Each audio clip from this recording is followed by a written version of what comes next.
What's going on, guys? Getting ready to call it a night. Just wanted to turn the camera on and go over a couple of things that I've run into tonight with this prototype assembly.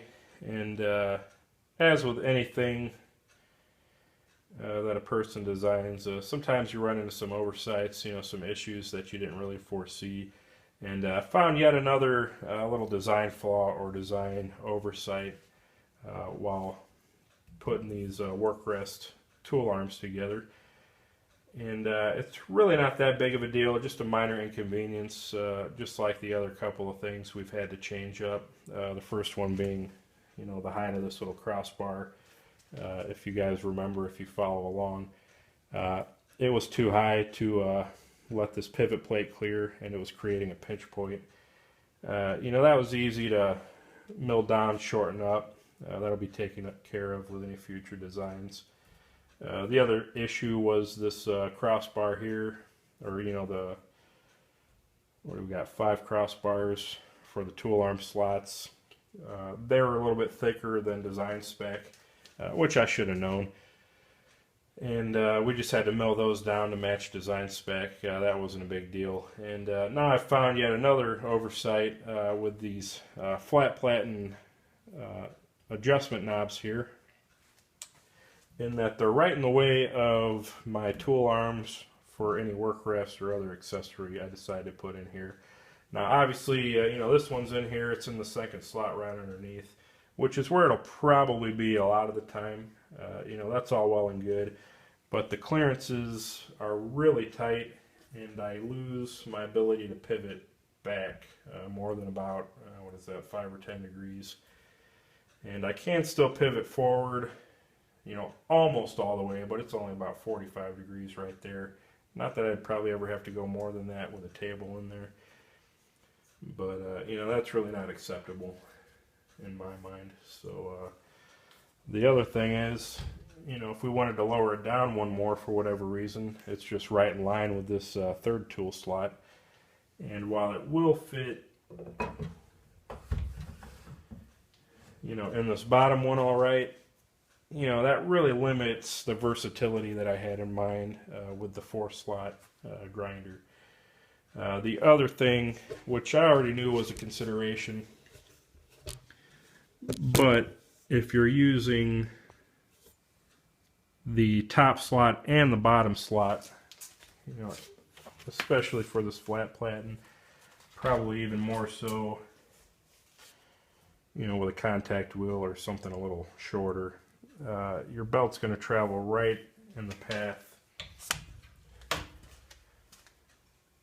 of that bottom threaded insert, if you guys can see that. So, when this is tightened up, it'll be up out of the way, but when it's loosened, it'll be laying right there on that belt. So, obviously that's not acceptable either.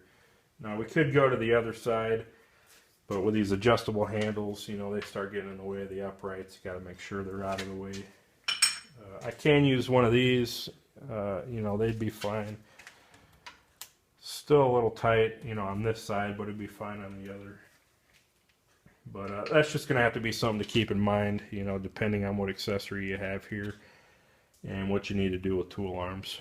And obviously I'll kind of include that disclaimer with any manuals that might go out with a future production model here.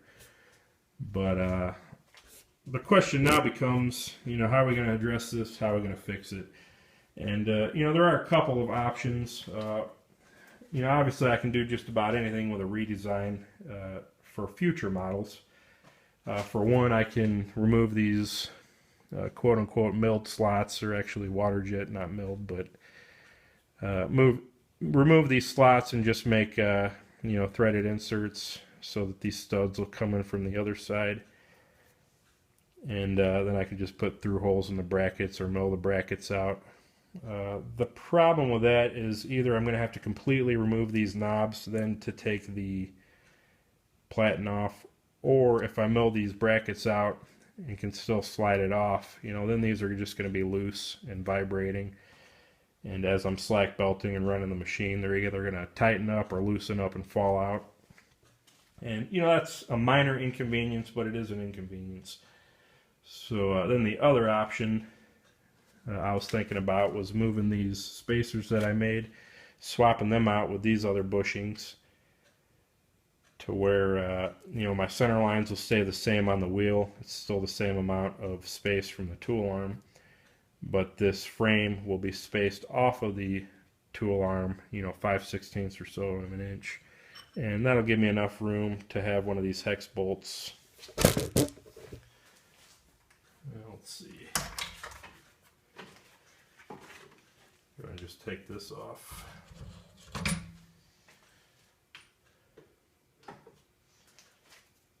That'll give me room to have a hex bolt in there like that. Apologize for keep hitting that. And with that 5/16 spacing, I'll be able to rotate that however I want, and it'll clear this lower tool arm down here. The problem with that is then, you know, I could easily take the studs off of these knobs and just use them as like a threaded nut or a finger tightening nut.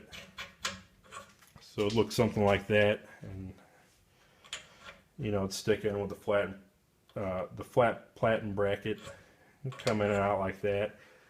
You know, that's certainly an option. The problem is though that when these start tightening up all the way, you know, this is going to want to spin, and then I'll need, you know, to get my wrench out, you know, tighten it up like that, and it becomes you know, no longer a toolless option, but one you need to keep track of a wrench for. So the solution I think I'm going to go with, and that's probably still going to maintain the toolless option and kind of the same convenience here, is to use a carriage bolt. Now I'm going to have to you know, change the design for future ones for a little square notch that'll fit whatever the tolerances of this is. It's a little tight right now. But now I can stick that in like that. And again, either mill or just drill out for the platen to go on there. Or I guess I wouldn't mill the brackets out because I'm already milled out here. So I just drill a through hole on the brackets, and then I can tighten it up like this, and you know, that'll be self-tightening. So I think that's the option we'll go with. I'll have to get some more carriage bolts. This one's way too long anyway. And then I'll have to widen this out, maybe deepen that up or square it off a little bit. But I think I like that option for the repair there. So kind of a minor setback, but a setback nonetheless. And that's exactly why you make prototypes instead of, you know, ordering 100 of these for production. Not that I'll probably ever make that many, but a guy can dream, right? So that's that. That's kind of what we ran into tonight. We did get a little bit of work done, as you can see, on our tool arm. And this is going to be very similar to Chris Williams' design for the Wilmot grinders. I'm not trying to copy him at all, but you know, there's not a whole lot of options that I like when it comes to work rests that are integrated with a full-size tool arm like this. And I am going to make some minor changes. One change I've already made is having a threaded quick handle or adjustable handle on the end here instead of on the side, so that no matter what your orientation, whether you're rotated, you know, up and down or horizontally there, that'll always be in the same spot, kind of for muscle memory and to also get a little bit more thread engagement. You could see I put that back about 3/4 of an inch, or 5/8 I think that is, because these studs are about 3/4 themselves. So that gives you a little bit more thread to keep from gumming up or stripping out. Especially if this were aluminum, it'd be a little bit softer, and you could really crank down on that now without having to worry. Not that you probably would with this 3/8 thick web there, but it just makes me feel a little bit better having a few more threads to bite into. Of course, I still have the option, you know, to drill and tap that side if I need to, but I don't think I will. And then we'll have, similarly to the Wilmot, 3/4 rod. Instead of, though, having the table tilt, I don't really like that. Although it's not a bad design and it obviously works. But, you know, I want to know that my table is, you know, flat to the world every time I put it in, and 90 degrees. If this is 90, I want this to be at 0. And if you put a pivot, you know, on your shaft there, there's just no way of really knowing unless you get your square out or your digital angle cube or what have you. And if I just fix this at 90 to where it'll never move, I always know that when I pop it in here, or if I got a crossbar in here and I pop it in there, you know, that's always going to be 90, no question. And I can still pivot it in and out of the way. I don't lose any of that convenience.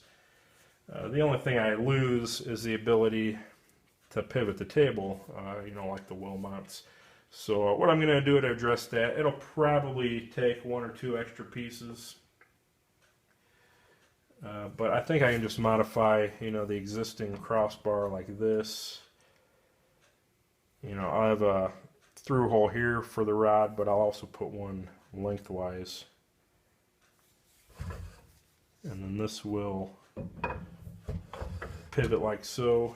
Put a short little stud on the inside, lock it down, pop it in there, and then I'll have another hole.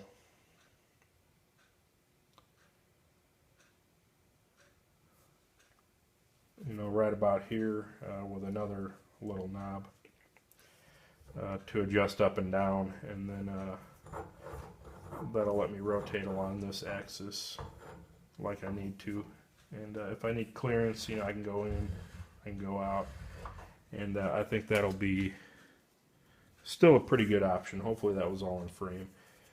And then we'll have a couple of holes on this end, you know, to kind of swing and pivot, turn 90 degrees, whatever. And still kind of working out the final details on that. You know, it may not actually work out like I think it will, but I think that'll still be a pretty good option, and still give you the option or the idea to always know your table is level and flat to the world. So that's just some thoughts on that. It'll all make sense when it's all done. Of course, now that I talk about all of it, I kind of want to put one together and see if it works, but I'm still waiting on some parts anyway, so those will be showing up either Monday, Tuesday. I need a new end mill, broke my 3/4 mill, and then I need some 3/4 round stock.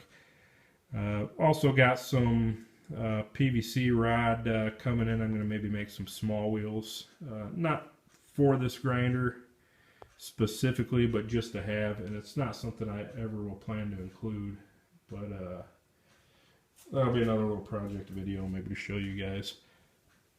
I already got some bearings, I got some round stock, and you know, that'll be a fun little project to you know, expand my own capabilities with. So that's about it. I'm kind of rambling on now, getting a little tired. But I just wanted to go over those minor issues and solutions with you. And, you know, all in all, nothing we can't handle or fix. Just need to think outside the box a little more. So hope you enjoyed the video, guys. I do appreciate those of you who are following along and watching. By all means, if you have any questions or comments, leave them below. And I guess we'll see you on the next one. Thanks for watching.